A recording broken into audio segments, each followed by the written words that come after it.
Shalom, shalom, shalom. I want to give all praises, glory, and honor to Yahweh, Ba'ashem, Yahweh Shai, Ba'ashem, Wahara Kakadash, Tablanas to the elders and apostles of Great Millstone. Peace, many blessings, and salutations to the hopeful elect, the house of David, the Bayaf Dawadah, for whom these epistles are written for in these last days. Shalom to the elect. Just wanted to make a quick lesson. We're dealing with, Esau and his potential, third wave of shutdowns. And, without any further ado, all right, we're, just bringing out the news of the day and, just praying that the elect are sealed so that we can get the hell out of here. This is Isaiah 32:5. It says, "The vile person shall be no more called liberal, nor the churl said to be bountiful." That's right. So we're in the days of the great unmasking, the unmasking of the so-called white man, which biblically he's the Edomites.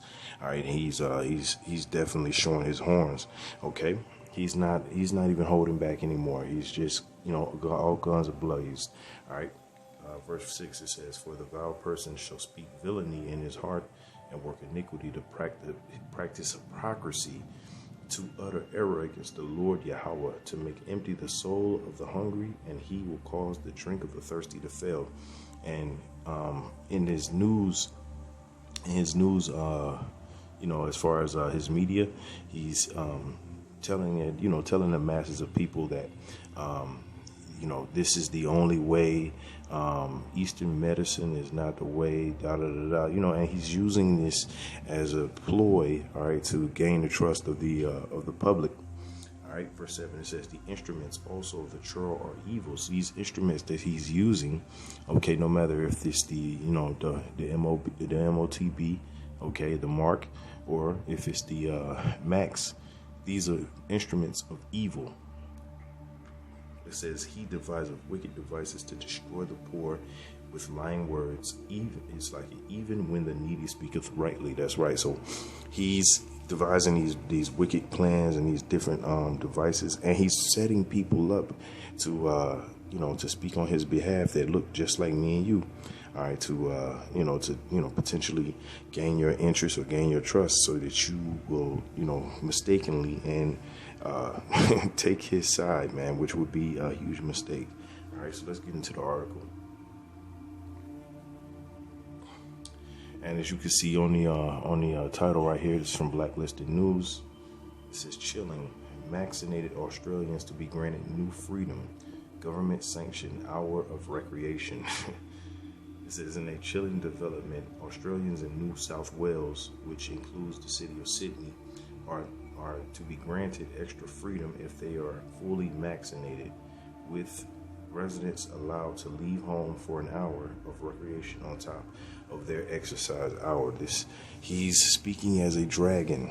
Okay, this is nothing but draconian law. Okay, he's getting ready to shut this entire society down. It ain't just America, but this entire society he's about to shut down, because the narrative, all right, that is being pushed, starting with the elders and apostles of Great Millstone, through the spirit and power of Yahweh, Ba'ashem, Yahweh Shai, all right, is threatening his seat, his power seat. Okay, look at this.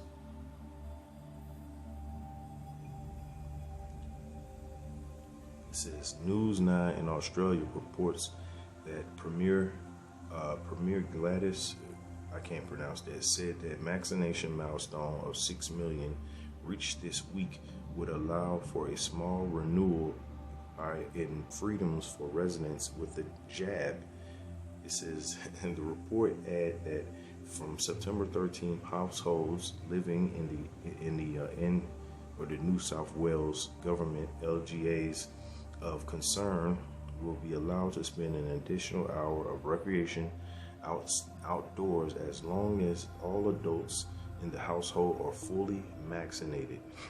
It clarifies this is on top of the already permitted hour of exercise, meaning households will be able to visit a park.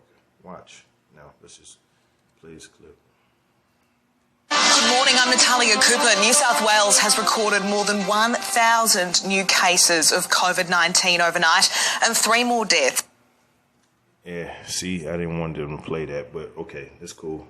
They probably take this video down, but whatever. But you know what this is. All right, it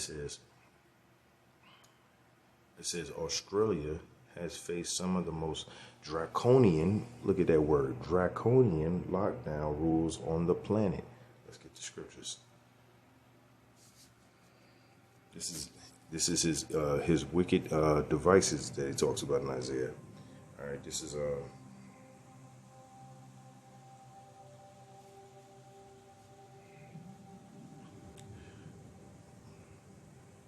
this is Revelation 13 and 11. It says, "And I beheld another beast coming up out of the earth, and he had 2 horns like a lamb, and he spake as a dragon."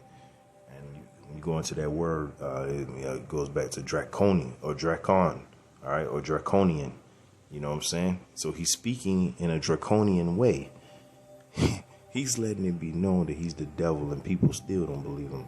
Verse 12, it says, he exerciseth all the power of the first beast before him, and causeth the earth and them that which dwell in therein to worship the first beast, whose deadly wound was healed.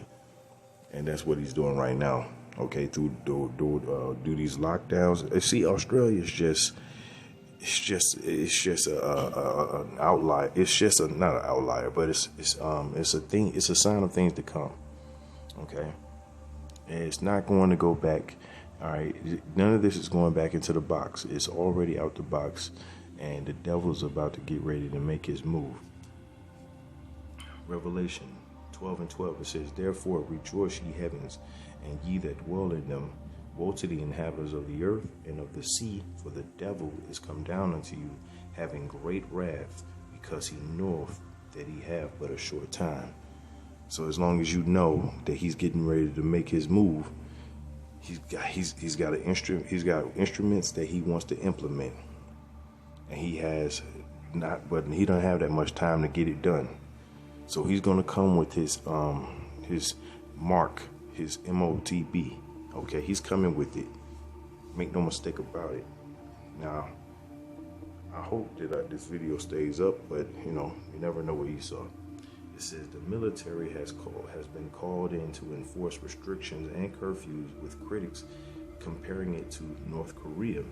Lockdowns have been instituted multiple times in several regions after just one case of Crown 19 has been registered, and scenes of residents, including children, being hounded by authorities have become commonplace.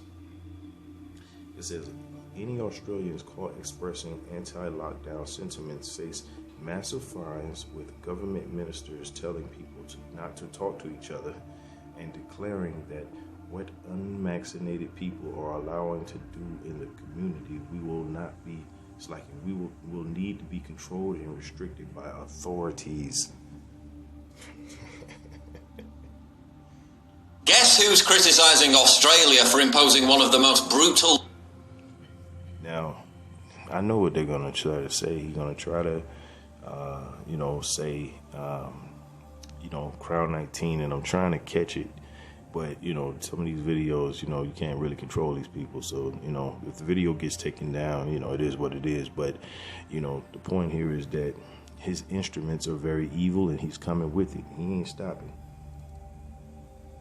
Lockdowns in the developed world. Piers Corbyn, Amnesty International, human rights campaigners. No, it's literally the communist Chinese government. The Global Times, the official mouthpiece for the CCP, published a scathing editorial describing Australia's decision to send members of the military to occupy Sydney and enforce lockdown as a move that seemed, quote, draconian among nations. Yeah, chances are if even Beijing is taken aback by your level of authoritarianism, that's a pretty draconian brand of authoritarianism. Now, obviously, on the one hand, China is just clapping back at Australia for the Morrison government's earlier criticism of China's atrocious disregard for human rights when it came to imposing its own lockdown, but the fact remains, he who fought with monsters has become the monster. Australia gazed into the abyss, and now the abyss gazes back at Australia. Because just like communist China, Australia is now officially a biosecurity police state.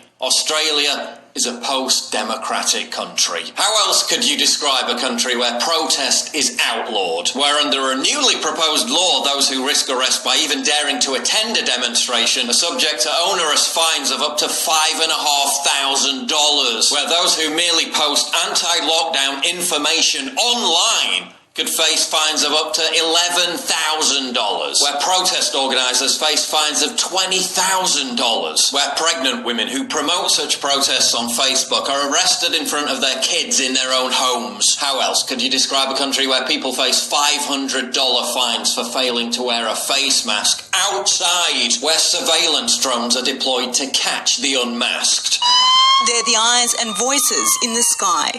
Social distancing is critical. Where grandmas sitting on park benches are arrested for not wearing masks. Where the public is ordered by top health officials not to speak to each other, even if they're wearing masks. Whilst it is in human nature to engage in conversation with others, to be friendly, unfortunately, this is not the time to do that. So even if you run into your next door neighbour in the shopping centre, in the Coles, whilst you're at Coles, Woolworths or Aldi or any other grocery shop, don't start up a conversation. Now is the time for minimising your interactions with others. Even if you've got a mask, don't start up a conversation. How else could you describe a country where police have the power to enter homes without a warrant to ensure compliance with coronavirus rules, where authorities gave themselves the...